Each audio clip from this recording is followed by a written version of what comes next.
네, 여러분들 안녕하세요. 좀 오랜만에 영상으로 찾아뵀는데, 오늘은 이제 2024년 새해도 밝았고, 그 새해에는 보통 목표나 이제 계획들을 이제 세우기 마련인데요.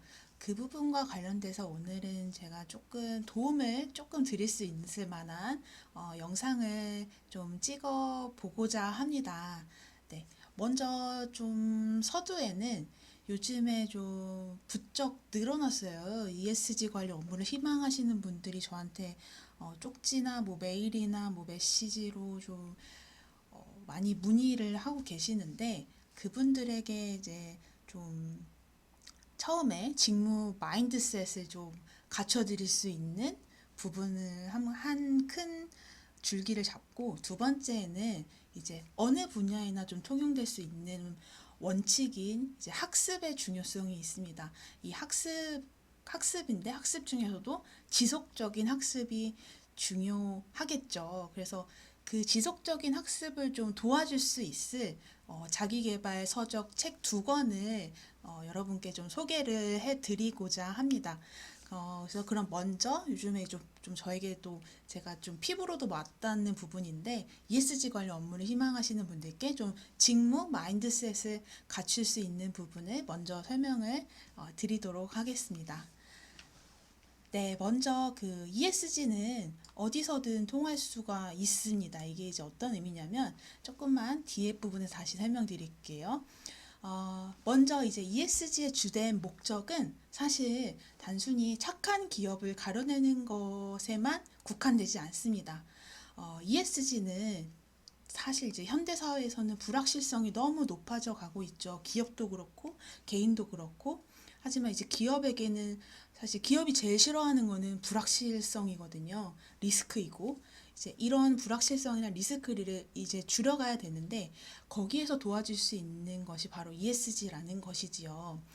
어, 제가 이제 블로그에 좀 쓴 글로 여러분께 좀 설명을 드리고자 하는데 지금 불확실성이 점점 높아져가는 이제 현대 사회에서 ESG라는 환경, 사회, 지배구조의 전방위적인 리스크에 이제 얼마나 우리 기업이 잘 대응하고 지속적으로 경영을 이어나갈 수 있는지를 판단하는 기준이 바로 ESG라는 것입니다.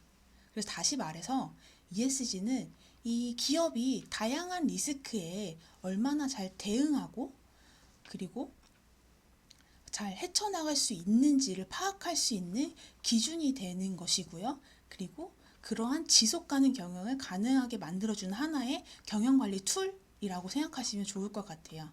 그래서 좀 어렵게 생각하실 필요는 없고요. 사실 근데 하나하나 이제 환경사회 지배구조의 하나하나의 기준들을 따지고 가이드라인을 적용하고 뭐 공시나 이런 것들에 들어가면은 굉장히 어렵죠. 하지만 이제 큰 틀에서 봤을 때는 하나의 지속가능 경영 관리 툴이다 이렇게 생각하시면 좋을 것 같아요. 그래서 이렇게 놓고 보면은 사실 일련의 ESG 활동들은 기업에게만 적용되지는 않을 수 있어요. 그리고 저희와 같은 사회생활을 영위하는 개인에게도 불확실한 미래에 대비해서 그 리스크 관리 차원에서 ESG라는 하나의 관리 툴을 적용할 수도 있는 것이죠. 그래서 이제 ESG 평가로 기업의 가치를 이제 재평가하는 것처럼 ESG를 통해서 개인의 평가나 혹은 자신의 가치를 높일 수 있는 자기 개발 도구로도 활용이 가능할 것 같아요. 그리고 요즘 최근에 보시면은 이제 많이 매스컴에도 많이 나오고 그래서 저희가 좀 점점 이제 ESG라는 용어가 익숙해져 가고 좀 개념적으로 좀 쉽게 다가올 수가 있어요. 그래서 이제 ESG라는 분야를 직무로서 선택하고 그리고 업으로서 이어나가고자 하시는 분들이 많고 그리고 그렇게 결심을 하게 되시고 이쪽 분야로 이제 발을 딱 내딛는 순간 좀 얼마 지나지 않아서 좀 어려움을 느끼실 수가 있어요. 그 이유는 바로 너무 이제 혼재되어 있는 글로벌 지침이나 가이드라인들이 많고 그리고 분야가 굉장히 이제 브로드하죠. 브로드하고 그리고 지속되는 요 글로벌 지침 가이드라인들이 지속적으로 업데이트 되는 부분들이 상당히 많고, 그리고 이 가이드라인들이 가만히 있는 것이 아니라 굉장히 동적으로 움직이고 있고, 그리고 역학 관계들이 서로 다 있습니다. 그래서 이런 역학 관계들을 이제 이해하는 데에도 좀 벅찬 숨이, 제가 좀 이렇게 적었는데, 벅찬 숨이 쉬어지는 상황에 놓이게 될 수가 있습니다. 하지만 여러분, 절대 포기하지 마세요. 포기하지 마시고 차근차근 한 단계씩 나아가시면 정말 훌륭한 컨설턴트를 이제 꿈꾸신다면 ESG 컨설턴트가 되실 수도 있고, 아니면 기업에서 ESG 담당자가 되실 수도 있고, 아니면 정부나 연구기관에서 좀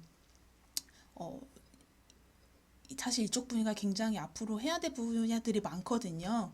네, 그래서 그런 곳에 좀 크게 기여하실 수 있는 분들로 성장하실 수가 있습니다. 네, 그래서 제가 좀 이제 여러분께 좀 정리를 해드리고자, 제가 정리하는 것보다는 요즘에 엄청 핫한 챗 GPT가 있기 때문에 제가 한번 챗 GPT한테 물어봤어요. 물어봐서 좀 여러분들이 쉽게 좀 어떤 것들을 어떤 분야에서 내가 이런 채워 나가야 되는 것들이 있을지를 이렇게 제가 어, 분야별로 정리를 해놨거든요. 그래서 이걸 한번 참고해 보시면 좋을 것 같아요.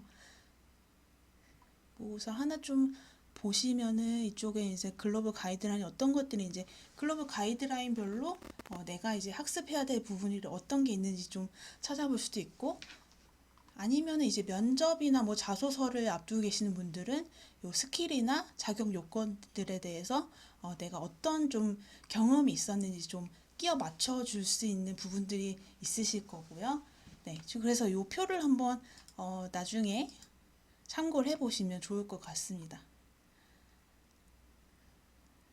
네, 이처럼 제가 앞서 말씀드린 것처럼 ESG 업무 환경은 역동적이고, 이러한 사항을 헤쳐나가기 위해서는 지속적인 학습이 중요하다는 점을 꼭 기억하셨으면 좋겠어요. 사실 이런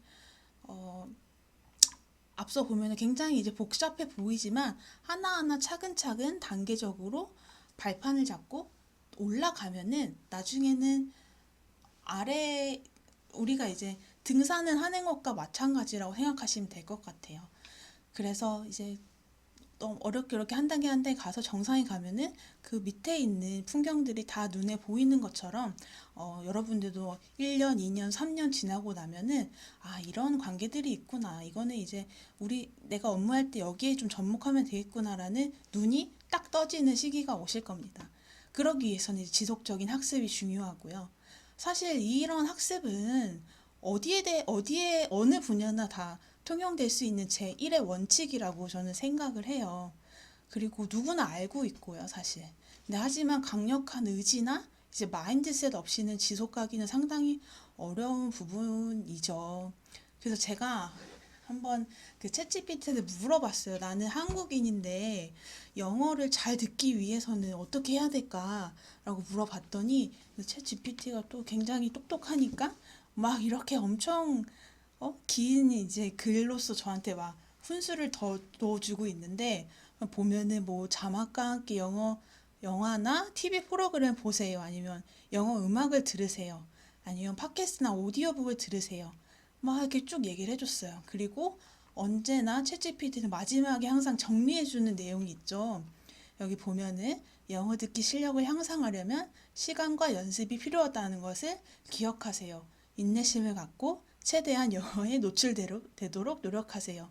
저는 요 답변을 보고 맞는 말이구나라는 생각이 들었어요.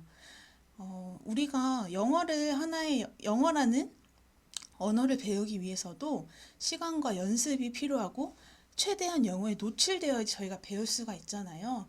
근데 사실 이거는 업무에도 마찬가지인 것 같아요. 내가 어떤 업무를 잘하고 싶고 그 직무를 업으로서 이제 이어나가고 싶다면 시간과 연습은 정말 중요한 부분이라고 생각합니다. 그리고 그 분야에 계속 노출될 수 있도록 나 자신을 스탠바이 상태로 만들어 놓는 것.